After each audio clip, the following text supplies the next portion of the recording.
Silicon ಸಿಟಿಯಲ್ಲಿ ಮಳೆ ಆರ್ಭಟ ಮತ್ತೆ ಮುಂದುವರೆದಿದೆ. ನಗರದ ಬಹುತೇಕ ಕಡೆ ಇದೀಗ ಮತ್ತೆ ಮಳೆ ಆಗ್ತಾ ಇದೆ.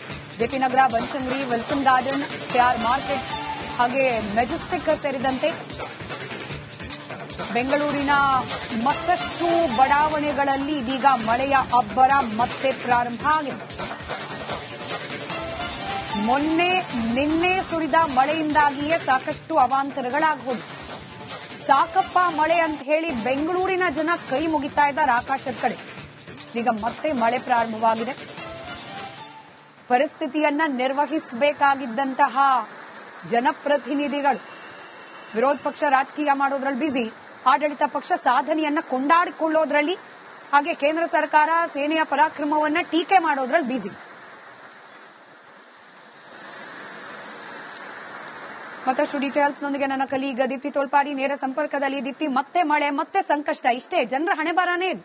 ರಾಜಕಾರಣಿಗಳು ರಾಜಕೀಯ ಮಾಡೋದ್ರಲ್ಲಿ ಬಿಸಿ.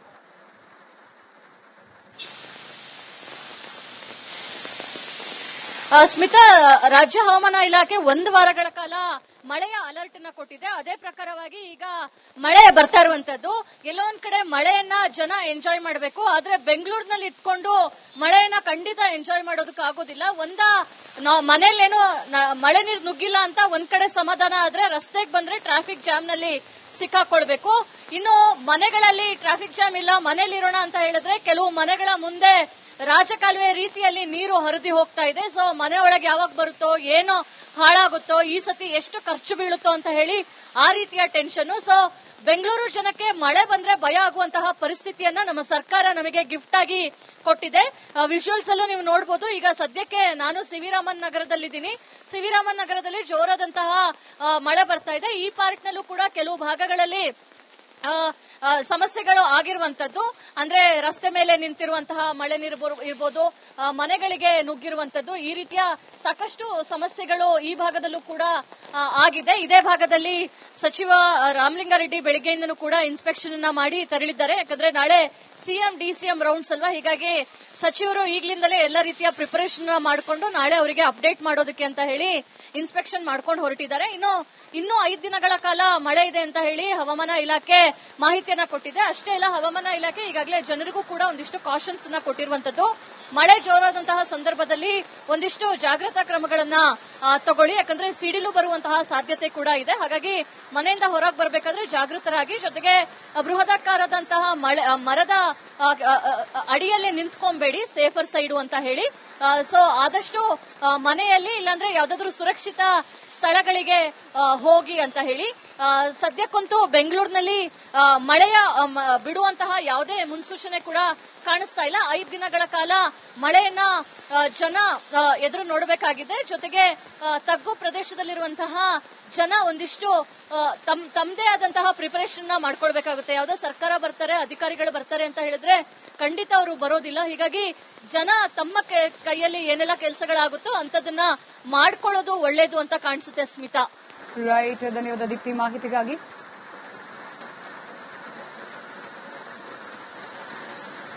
ಬೆಂಗಳೂರಿನ ಸಾಯಿ ಲೇಔಟ್ನಲ್ಲಿ ಮಳೆಯಿಂದಾಗಿ ಮತ್ತಷ್ಟು ಅವಾಂತರಗಳು ಸೃಷ್ಟಿಯಾಗಿದೆ. ಸಾಯಿ ಲೇಔಟ್ ಜನರಿಗೆ ಮಧ್ಯಾಹ್ನದ ಊಟವನ್ನ ಜೆಸಿಬಿಯಲ್ಲಿ ವಿತರಣೆ ಮಾಡಲಾಗಿದೆ. ಜೆಸಿಬಿ ಮುಖಾಂತರ ಮಧ್ಯಾಹ್ನದ ಊಟ ಹಾಗೆ ನೀರನ್ನ ಹಂಚಿಕೆ ಮಾಡಲಾಗಿದೆ.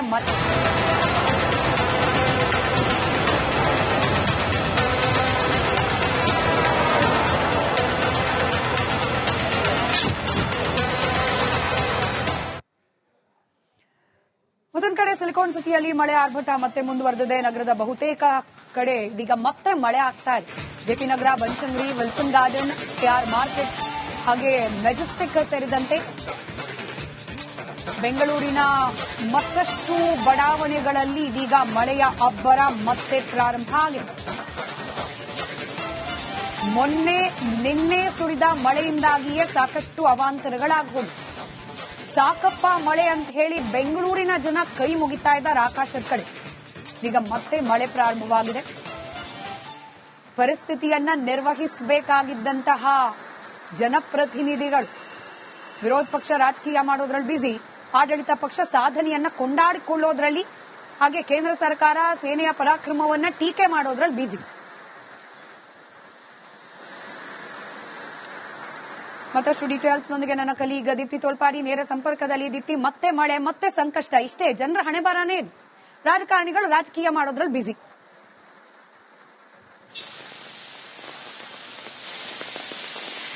ಸ್ಮಿತಾ, ರಾಜ್ಯ ಹವಾಮಾನ ಇಲಾಖೆ 1 ವಾರಗಳ ಕಾಲ ಮಳೆಯ ಅಲರ್ಟ್ ಅನ್ನ ಕೊಟ್ಟಿದೆ. ಅದೇ ಪ್ರಕಾರವಾಗಿ ಈಗ ಮಳೆ ಬರ್ತಾ ಇರುವಂತದ್ದು. ಎಲ್ಲೋ ಒಂದ್ ಕಡೆ ಮಳೆಯನ್ನ ಜನ ಎಂಜಾಯ್ ಮಾಡಬೇಕು, ಆದ್ರೆ ಬೆಂಗಳೂರಿನಲ್ಲಿ ಇಟ್ಕೊಂಡು ಮಳೆಯನ್ನ ಖಂಡಿತ ಎಂಜಾಯ್ ಮಾಡೋದಕ್ಕಾಗೋದಿಲ್ಲ. ಮನೇಲೇನೋ ಮಳೆ ನೀರು ನುಗ್ಗಿಲ್ಲ ಅಂತ ಒಂದ್ ಕಡೆ ಸಮಾಧಾನ ಆದ್ರೆ, ರಸ್ತೆಗೆ ಬಂದ್ರೆ ಟ್ರಾಫಿಕ್ ಜಾಮ್ ನಲ್ಲಿ ಸಿಕ್ಕಾಕೊಳ್ಬೇಕು. ಇನ್ನು ಮನೆಗಳಲ್ಲಿ ಟ್ರಾಫಿಕ್ ಜಾಮ್ ಇಲ್ಲ, ಮನೇಲಿರೋಣ ಅಂತ ಹೇಳಿದ್ರೆ ಕೆಲವು ಮನೆಗಳ ಮುಂದೆ ರಾಜಕಾಲುವೆ ರೀತಿಯಲ್ಲಿ ನೀರು ಹರಿದು ಹೋಗ್ತಾ ಇದೆ. ಸೊ ಮನೆ ಒಳಗೆ ಯಾವಾಗ ಬರುತ್ತೋ, ಏನೋ ಹಾಳಾಗುತ್ತೋ, ಈ ಸತಿ ಎಷ್ಟು ಖರ್ಚು ಬೀಳುತ್ತೋ ಅಂತ ಹೇಳಿ ಆ ರೀತಿಯ ಟೆನ್ಷನ್. ಸೊ ಬೆಂಗಳೂರು ಜನಕ್ಕೆ ಮಳೆ ಬಂದ್ರೆ ಭಯ ಆಗುವಂತಹ ಪರಿಸ್ಥಿತಿಯನ್ನ ನಮ್ಮ ಸರ್ಕಾರ ನಮಗೆ ಗಿಫ್ಟ್ ಆಗಿ ಕೊಟ್ಟಿದೆ. ವಿಜುವಲ್ಸ್ ಅಲ್ಲೂ ನೀವು ನೋಡಬಹುದು. ಈಗ ಸದ್ಯಕ್ಕೆ ನಾನು ಸಿವಿರಾಮನ್ ನಗರದಲ್ಲಿದ್ದೀನಿ. ಸಿವಿರಾಮನ್ ನಗರದಲ್ಲಿ ಜೋರಾದಂತಹ ಮಳೆ ಬರ್ತಾ ಇದೆ. ಈ ಪಾರ್ಕ್ ನಲ್ಲೂ ಕೂಡ ಕೆಲವು ಭಾಗಗಳಲ್ಲಿ ಸಮಸ್ಯೆಗಳು ಆಗಿರುವಂತದ್ದು. ಅಂದ್ರೆ ರಸ್ತೆ ಮೇಲೆ ನಿಂತಿರುವಂತಹ ಮಳೆ ನೀರು ಇರ್ಬೋದು, ಮನೆಗಳಿಗೆ ನುಗ್ಗಿರುವಂತದ್ದು, ಈ ರೀತಿಯ ಸಾಕಷ್ಟು ಸಮಸ್ಯೆಗಳು ಈ ಭಾಗದಲ್ಲೂ ಕೂಡ ಆಗಿದೆ. ಇದೇ ಭಾಗದಲ್ಲಿ ಸಚಿವ ರಾಮಲಿಂಗಾರೆಡ್ಡಿ ಬೆಳಗ್ಗೆಯಿಂದನೂ ಕೂಡ ಇನ್ಸ್ಪೆಕ್ಷನ್ ಅನ್ನ ಮಾಡಿ ತೆರಳಿದ್ದಾರೆ. ಯಾಕಂದ್ರೆ ನಾಳೆ ಸಿಎಂ ಡಿಸಿಎಂ ರೌಂಡ್ಸ್ ಅಲ್ವಾ, ಹೀಗಾಗಿ ಸಚಿವರು ಈಗಲಿಂದಲೇ ಎಲ್ಲ ರೀತಿಯ ಪ್ರಿಪರೇಷನ್ ಮಾಡಿಕೊಂಡು ನಾಳೆ ಅವರಿಗೆ ಅಪ್ಡೇಟ್ ಮಾಡೋದಕ್ಕೆ ಅಂತ ಹೇಳಿ ಇನ್ಸ್ಪೆಕ್ಷನ್ ಮಾಡ್ಕೊಂಡು ಹೊರಟಿದ್ದಾರೆ.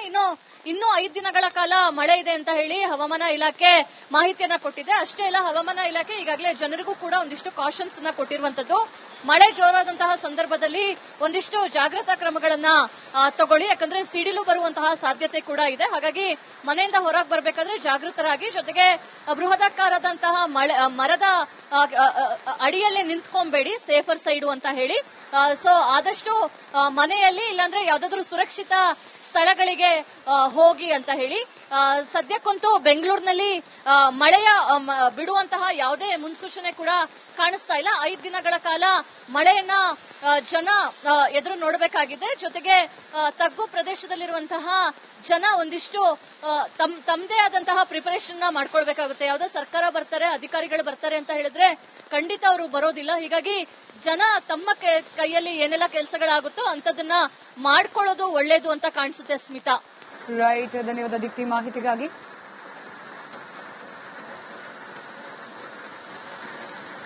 ಬೆಂಗಳೂರಿನ ಸಾಯಿ ಲೇಔಟ್ನಲ್ಲಿ ಮಳೆಯಿಂದಾಗಿ ಮತ್ತಷ್ಟು ಅವಾಂತರಗಳು ಸೃಷ್ಟಿಯಾಗಿದೆ. ಸಾಯಿ ಲೇಔಟ್ ಜನರಿಗೆ ಮಧ್ಯಾಹ್ನದ ಊಟವನ್ನ ಜೆಸಿಬಿಯಲ್ಲಿ ವಿತರಣೆ ಮಾಡಲಾಗಿದೆ.